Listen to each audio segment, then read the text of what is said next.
நாங்கள் இன்றைக்கு சம்பல் தூள் எப்படி செய்கிறேன்னு பார்ப்போம். நான் 1/2 கிலோ செத்தல் மிளகா வெட்டி வச்சிருக்கிறேன். தாருங்க, சின்ன சின்னனா வெட்டி வச்சுக்கிறேன். இவ்வளவு கருவேப்பிலை போட போகிறேன், இவ்வளோ பெருஞ்சீரகம் போட போகிறேன்.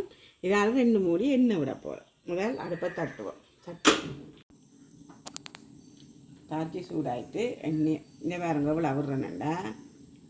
இதெல்லாம் காணும் இவ்வளோந்தான் 1/2 கிலோ செத்தல் மிளகா வெட்டி வச்சிருக்கிறேன். எண்ணெய் காயட்டு கருவேப்பிலையை இதுக்கு உருவி போடுவோம். பாருங்க இங்கே இவ்வளோ கருவேப்பிலைன்னு வேணும். அப்போ வாசமாக இருக்கும் சம்பளம்.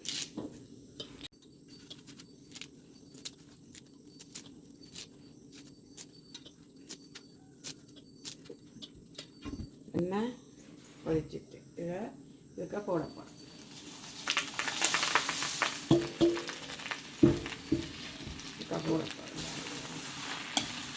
நல்லா மறுபடணும். சிம்மில் விட்டு தான் மறுக்கணும், இல்லாட்டிக்கும் ஓடி கருத்துடும். தூளும் கருப்பாக இவ்வளோ பெருஞ்சீரகம் தான் போட போகிறேன். 1/2 கிலோ செத்த மிளகாய்க்கு வாசனத்துக்கு நல்லா வறுக்கும்.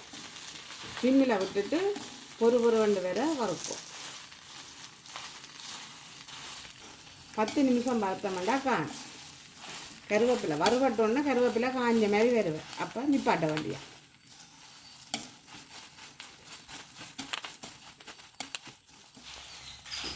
பாருங்க வறுபட்டுட்டது. பாருங்க கருவேப்பிலை எப்படி நொறுங்க போதும். நீங்கள் இப்படி நொறுங்க. நீங்கள் வறுபட்டுட்டு எவ்வளோ பச்சையாக போட்டுருக்கோம். இங்கே இது சிலங்க மாதிரி இருக்குங்க மிளகாய். இனி இது 1/2 மணித்தியால் நிப்பாட்டி விடுவோம். மாறினோடனே மிக்சியில் போட்டு அறுவல் நொறுவலை அரைச்சி ஒரு போத்தில் போட்டு வச்சா உங்களுக்கு 1 மாதத்துக்கு பழுதாகாமல் இருக்கும். இப்போ நல்லா ஆறிட்டுது. இதுக்க போட்டு மிக்சிக்க போட்டு அறுவல் நொறுவலை அரைப்போம்.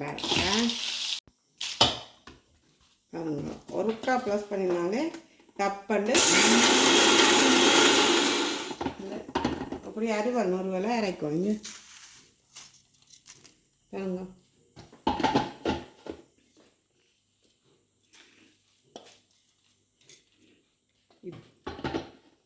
இப்போ பாருங்க சம்பத்தூள் 1/2 கிலோ மிளகாயை வறுத்து செய்து வச்சுருக்கிறேன். இன்னொரு வீடியோவில் நான் எப்படி சம்பல் செய்கிறதுன்னு உங்களுக்கு செய்து காட்டுவேன்.